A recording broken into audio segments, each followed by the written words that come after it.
Chapter 31. A Song in the Dark. The terrible, foul odor of the dungeon did not bother Mig. Perhaps that is because sometimes, when Uncle was giving her a good clout to the ear, he missed his mark and delivered a good clout to Mig's nose instead. This happened often enough that it interrupted the proper workings of Mig's olfactory senses. And so it was that the overwhelming stench of despair and hopelessness and evil was not at all discernible to her, and she went happily down the twisting and turning stairs. "Gore!" she shouted. "It's dark, ain't it?" "Yes, it is, Mig," she answered herself. "But if I was a princess, I would be so glittery light-like. There wouldn't be a place in the world that was dark to me." At this point, Miggery Sow broke into a little song that went something like this. "I ain't the Princess P, but someday I will be the P.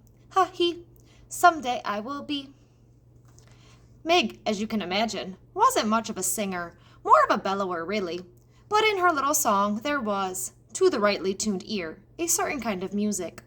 And as Mig went on singing down the stairs of the dungeon, there appeared from the shadows a rat, wrapped in a cloak of red and wearing a spoon on his head. "Yes, yes," whispered the rat, "a lovely song, just the song I have been waiting to hear." And Roscuro quietly fell in step beside Miggery Sow. At the bottom of the stairs, Mig shouted out into the darkness, "Gore, it's me, Miggery Sow. Most calls me Mig, delivering your food. Come and get it, Mr. Deep Downs." There was no response. The dungeon was quiet, but it was not quiet in a good way. It was quiet in an ominous way. It was quiet in the way a small, frightening sounds. There was the snail-like slither of water oozing down the walls, and from around a darkened corner there came the low moan of someone in pain. And then, too, there was the noise of the rats going about their business, their sharp nails hitting the stones of the dungeon, and their long tails dragging behind them through the blood and the muck. Reader, if you were standing in the dungeon, you would certainly hear all these disturbing and ominous sounds. If I were standing in the dungeon, I would hear these sounds. If we were standing together in the dungeon, we would hear these sounds, and we would be frightened. We would cling to each other in our fear. But what did Miggery Sow hear? That's right, absolutely nothing. And so she was not afraid at all, not in the least. She held the tray up higher, and the candle shed its weak light on the towering pile of spoons and bowls and kettles. "Gore," said Mig, "look at them things. I ain't never imagined there could be so many spoons in the whole wide world." "There is more to this world than anyone could imagine," said a booming voice from the darkness. "True, true," whispered Roscuro. "The old jailer speaks true." "Gore," said Mig, "who said that?" And she turned in the direction of the jailer's voice. Chapter 32. Beware of the Rats. The candlelight on Mig's tray revealed Gregory limping toward her, the thick rope tied around his ankle, his hands outstretched.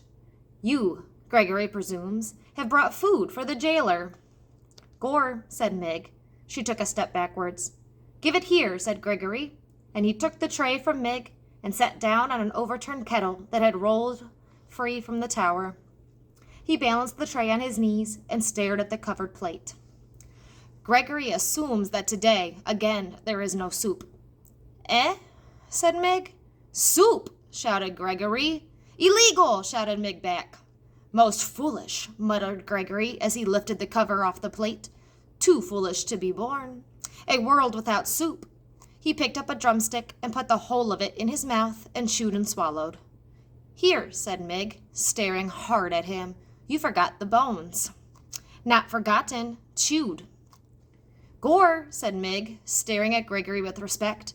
"You eats the bones. You are most ferocious." Gregory ate another piece of chicken, a wing, bones and all, and then another. Mig watched him admiringly. "Someday," she said, moved suddenly to tell this man her deepest wish, "I will be a princess." At this pronouncement, Roscuro who was still at Meg's side, did a small, deliberate jig of joy. In the light of the one candle, his dancing shadow was large and fearsome indeed. "Gregory sees you," Gregory said to the rat's shadow. Roscuro ceased his dance. He moved to hide beneath Meg's skirts. "Eh?" shouted Meg. "What's that?" "Nothing," said Gregory. "So you aim to be a princess? Well, everyone has a foolish dream. Gregory, for instance, dreams of a world where soup is legal. And that rat, Gregory is sure, has some foolish dream, too." "If only you knew," whispered Roscuro. "What?" shouted Meg. Gregory said nothing more. Instead, he reached into his pocket and then held his napkin up to his face and sneezed into it. Once, twice, 3 times. "Bless you!" shouted Meg. "Bless you! Bless you!" "Back to the world of light," Gregory whispered, and then he balled the napkin up and placed it on the tray. "Gregory is done," he said, and he held the tray out to Meg. "Done, are you? Then the tray goes back upstairs. Cook says it must. You take the tray to the deep downs, you wait for the old man to eat, and then you bring the tray back. Them's my instructions." "Did they instruct you, too, to beware of the rats?" "The what?" "The rats." "What about 'em?" "Beware of them," shouted Gregory. "Right," said Meg. "Beware the rats."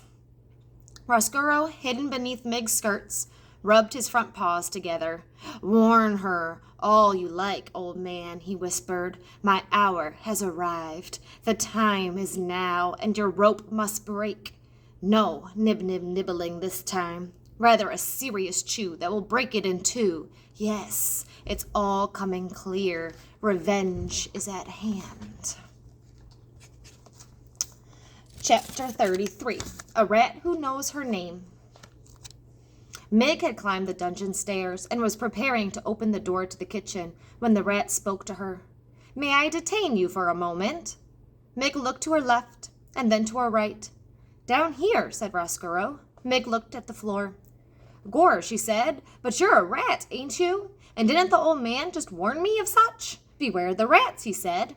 She held the tray higher so that the light from the candle shone directly on Roscuro, and the golden spoon on his head, and the blood-red cloak around his neck. "There is no need to panic, none at all," said Roscuro. As he talked, he reached behind his back, and, using the handle, he raised the spoons off his head, much in the manner of a man lifting his hat to a lady. "Gore," said Meg, "a rat with manners." "Yes," said Roscuro. "How do you do?" "My papa had him some cloth much like yours, Mr. Rat," said Meg, "red like that. He traded me for it." "Ah," said Roscuro, and he smiled a large, knowing smile. "Ah, did he really? That is a terrible story, a tragic story." Reader, if you will pardon me,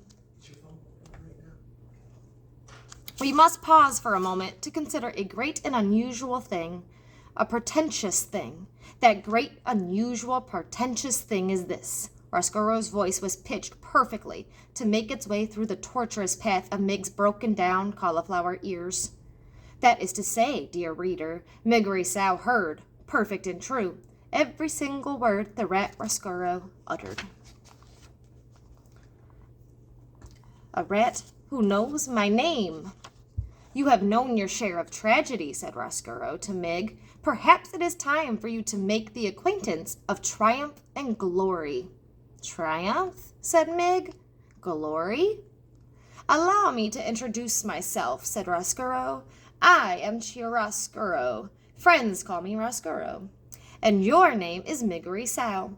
And it is true, is it not, that most people call you simply Mig?"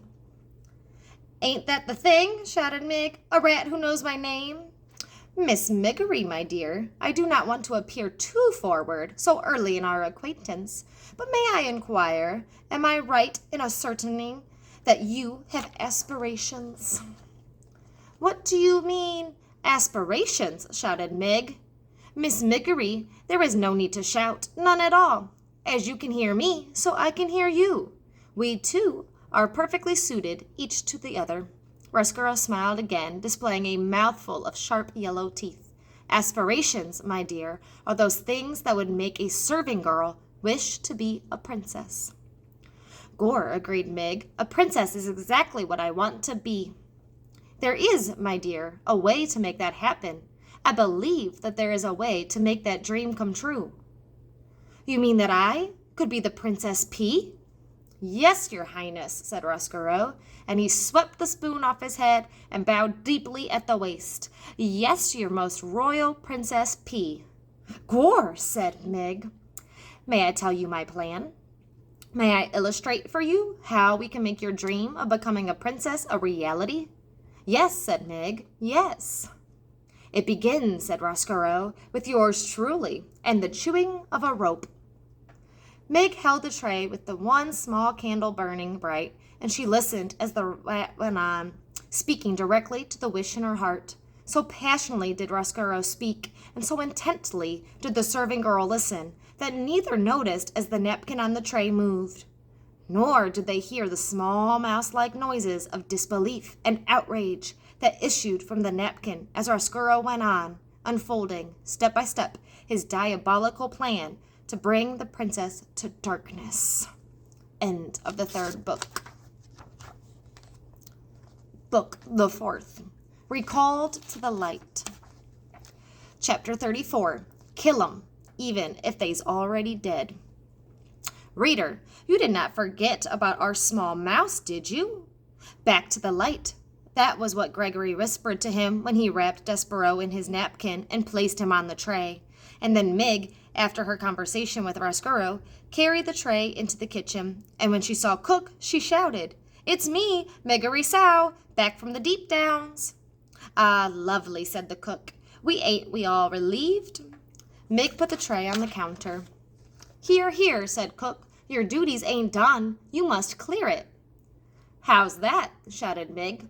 "You must clear the tray," shouted Cook.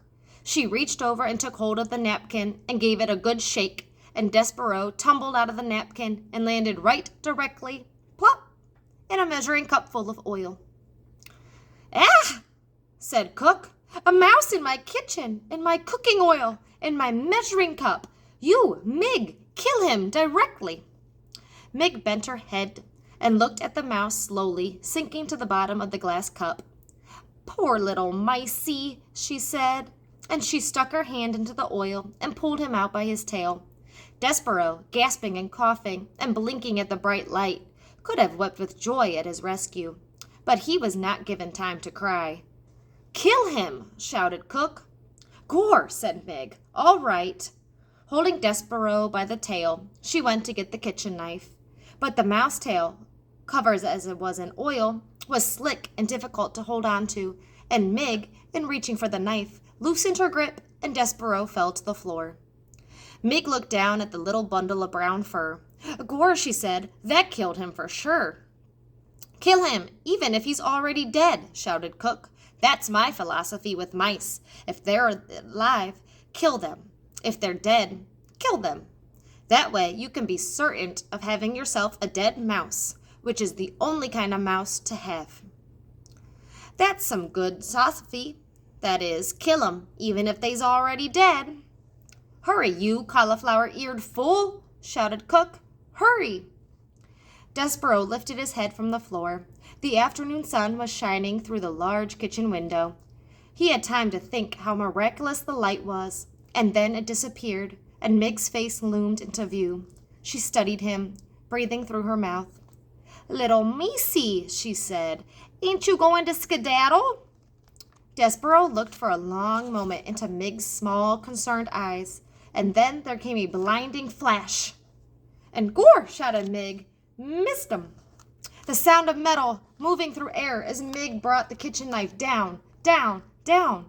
Despereaux felt a very intense pain in his hindquarters. He leaped up and into action. Reader, he scurried. He scurried like a professional mouse. He zigged to the left. He zagged to the right. "Gore!" shouted Mig. "Missed him!" "Ain't that a surprise?" said Cook, just as Despereaux scurried under a crack in the pantry door. "I got the little Missy's tail, though," said Mig. She bent over and picked up Despereaux's tail and held it up, proudly displaying it to Cook. "So?" shouted Cook. "What good will that do us when the rest of him has disappeared into the pantry?" "I don't know," said Mig. and she braced herself as Cook advanced upon her, intending to give her a good clout to the ear. I don't know. Chapter 35. The Knight in Shining Armor. Despereaux was pondering the reverse of that question. He was wondering not what he would do with his tail, but what he would do without it. He was sitting on a bag of flour, high atop a shelf in the pantry, crying for what he had lost. The pain in his hindquarters was intense, and he wept because of it. But he also cried because he was happy. He was out of the dungeon. He had been recalled to life. His rescue had happened just in time for him to save the Princess P from the terrible fate that the rat had planned for her. So Despereaux wept with joy, and with pain, and with gratitude. He wept with exhaustion and despair and hope. He wept with all the emotions a young small mouse who has been sent to his death and then been delivered from it in time to save his beloved can feel. Reader, the mouse wept. And then he lay down on the sack of flour and slept. Outside the castle, the sun set, and the stars came out one by one, and then they disappeared and gave way to the rising sun, and still Despereaux slept. And while he slept, he dreamt. He dreamt of the stained-glass windows and the dark of the dungeon. In Despereaux's dream, the light came to life, brilliant and glorious, in the shape of a knight swinging a sword. The knight fought the dark, and the dark took many shapes. First, the dark was his mother, uttering phrases in French, and then the dark became his father, beating the drum. The dark was Furlough, wearing a black hood and shaking his head no, and the dark became a huge rat, smiling a smile that was evil and sharp. The dark, Despereaux cried, turning his head to the left. The light, he murmured, turning his head to the right. He called out to the knight. He shouted, "Who are you? Will you save me?" But the knight did not answer him. "Tell me who you are," Despereaux shouted. The knight stopped swinging his sword. He looked at Despereaux. "You know me," he said. "No," said Despereaux, "I don't." "You do," said the knight. He slowly took the armor off his head and revealed nothing. No one. The suit of armor was empty. "No, oh no," said Despereaux. "There is no knight in shining armor. It's all just make-believe, like happily ever after." And in his sleep, reader, the small mouse began to cry.